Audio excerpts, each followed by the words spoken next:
Completing story value of dress বা Sheikh Saadi. Sheikh Saadi was a great poet of Iran, অর্থাৎ Sheikh Saadi ছিলেন ইরানের এক মহান কবি। He use to lead a very simple life, অর্থাৎ সে খুবই সাধারণ জীবনযাপন করতেন। Once on his way to the court of the king of Iran, he took shelter in a nobleman's house for a night. অর্থাৎ একদা ইরানের রাজার প্রাসাদে যাওয়ার পথে তিনি এক সম্ভ্রান্ত ব্যক্তির বাড়িতে রাত কাটানোর জন্য আশ্রয় নিলেন। He was in very simple dress, অর্থাৎ তিনি খুবই সাধারণ পোশাকে ছিলেন। He was given a very simple food and drink, অর্থাৎ তিনি তাকে খুবই সাধারণ খাবার এবং পানি দিলেন।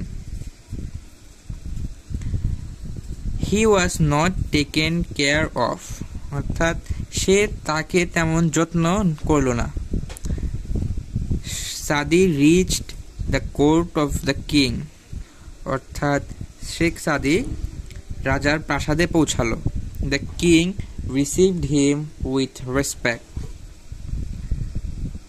এবং রাজা তাকে শ্রদ্ধা ভরে স্মরণ করল বা গ্রহণ করল। He gave him a fine dress, অর্থাৎ রাজা তাকে একটি সুন্দর পোশাক উপহার করল। On his way back home, he again took shelter in the house of the same rich man, অর্থাৎ আবার বাসায় ফেরার পথে সে আবার সেই ধনী লোকটার বাড়িতে আশ্রয় গ্রহণ করলেন।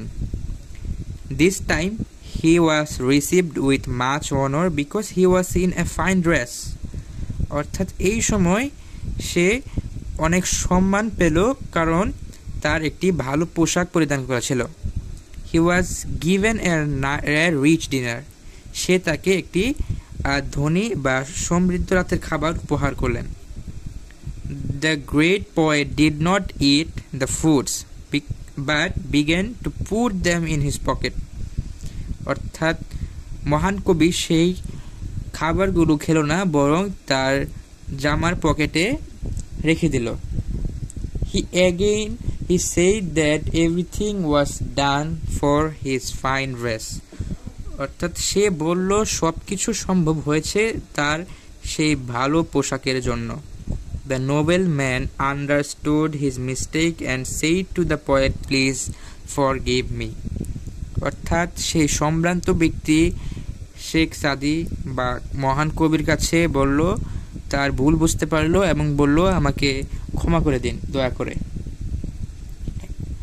এবং আমাদের সব সময় কোশ্চেনে এতটুকুতে হেডিং দেওয়া থাকবে বা এতটুকু একটা গল্প দেওয়া থাকবে, এবং এটা আমাদের দেখে বুঝতে হবে যে এটা কোন স্টোরির মধ্যে পড়ে যায়, এবং সেই স্টোরিটা আইডেন্টিফাই করে আমাদের একটা হেডিং দিতে হবে।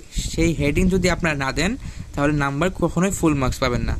এতটুকু যদি হেডিং শুধু দেন তাহলেও আপনারা 2 বা 3 মার্কস পেয়ে যাবেন। যদি একটা হেডিং দিয়ে উপরে যতটুকু লেখা থাকে শুধু ততটুকু লিখলেই পেয়ে যাবেন, জাস্ট 4 and 5 মার্কস।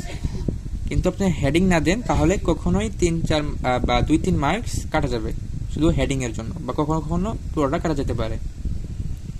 সো এটা ছিল আমাদের আজকের completing story, the value of dress বা শেখ সাদির কমপ্লিটিং স্টোরি। সবাই শেখ সাদির কমপ্লিটিং স্টোরি বললেই এই স্টোরিটাকে চেনে বেশি। এবং পোশাকের মূল্য যে মানুষকে বহন করে না, বা মানুষের মর্যাদা যে পোশাকের মধ্যে নিহিত থাকে না, সেটা আমরা শেখ সাদির এই গল্পটা থেকে বুঝতে পারি। তো আজকে ছিল এই পর্যন্তই, the completing story, the value of dress বা শেখ সাদি কমপ্লিটিং স্টোরি।